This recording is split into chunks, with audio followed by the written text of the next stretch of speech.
بسم الله الرحمن الرحيم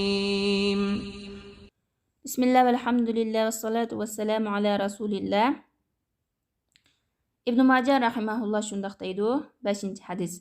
حدثنا هشام بن عمار الدمشقي قال حدثنا محمد بن عيسى بن القاسم بن سميع قال حدثنا إبراهيم بن سليمان الأفطس عن الوليد بن عبد الرحمن الجرشي عن جبير بن نفير عن أبي الدرداء رضي الله عنه قال خرج علينا رسول الله صلى الله عليه وسلم ونحن نذكر الفقر ونتخوفه فقال الفقر تخافون والذي نفسي بيده لتصبن عليكم الدنيا صبا حتى لا يزيغ قلب أحدكم إزاغة إلا هي ويم الله لقد تركتكم على مثل البيضاء ليلها ونهارها سواء.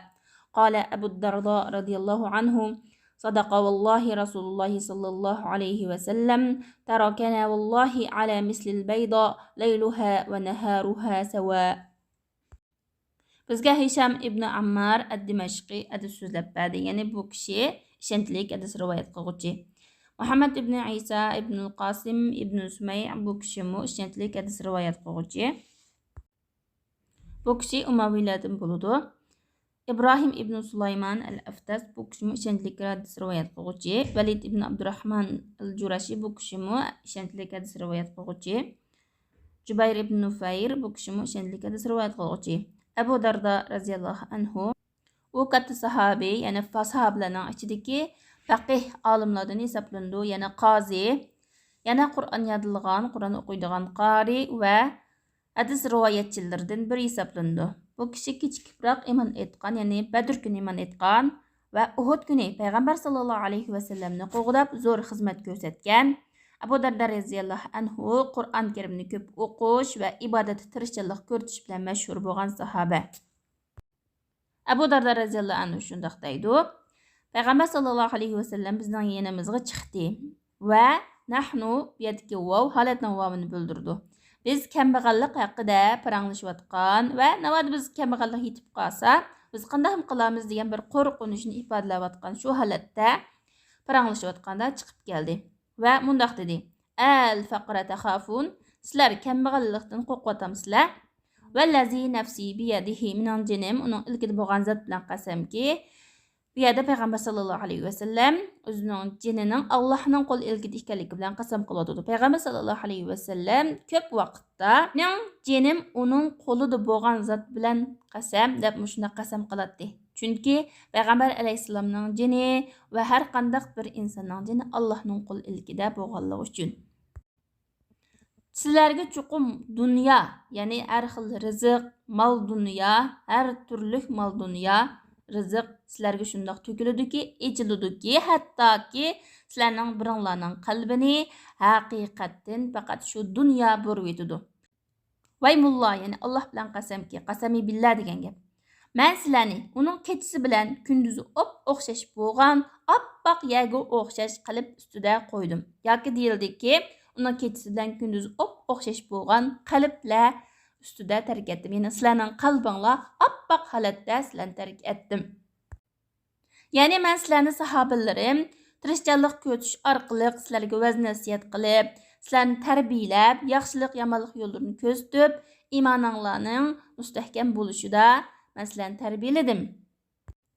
Ammo mendan keyin dunyo sizlarga shundoq ichilib ketadiki, shundoq to'kilib ketadiki, sizlarning qalbinglarni shu dunyo haq yo'ldan burab qo'ydi, nurg'ulg'an fitnalar yuz berdi, deydi payg'ambar sallallohu alayhi vasallam.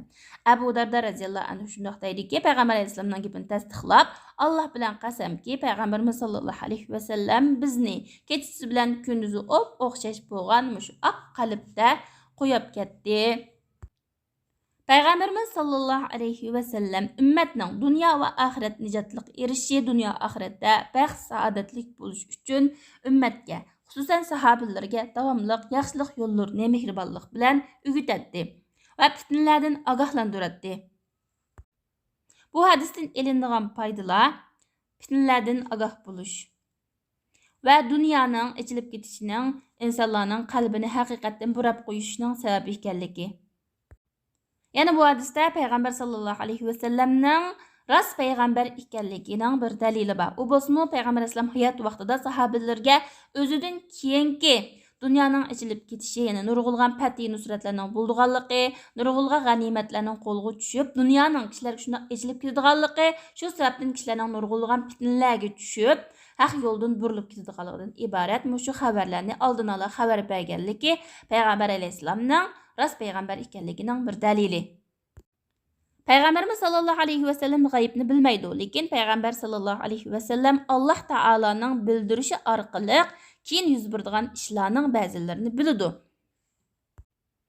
G'aybni bilish faqat Allohning ilkidagi ish va Alloh taolo o'zi xolisa bandalardan xolgan payg'ambarlarga ba'zi g'ayb ishlarni bildirdi. Bu hadisdan elingan foydalardan yana kambag'allikdan ansiramaslik, balki qalblarimizning haqiqatdan burilib ketishidan ansirash. Yana Alloh taolo bizga ato qilgan ne'matlarni Alloh taologa yaqinlashish uchun ishiltish. Alloh taolodan yiroqlashtiradigan har qanday ne'mat bizga balo musibat hisoblanadi. Bizni Alloh taolodan yiroqlashtiradigan, oxiratdan yiroqlashtiradigan har qanday ne'matdan hazar olishimiz kerak, fitnalardan hazar olishimiz kerak. Alloh taolo bizga bergan ko'z oldimizdagi ne'matlarni Alloh taoloning roziligi uchun, Alloh taoloni rozi qilish, Alloh taologa yaqinlashish uchun ishlatishimiz kerak. Alloh taolo bizga ato qilgan har qanday bir ne'matda Allohning haqqi bo'ladi. Bu ne'matlardagi Alloh taoloning haqqini ado qilishimiz kerak.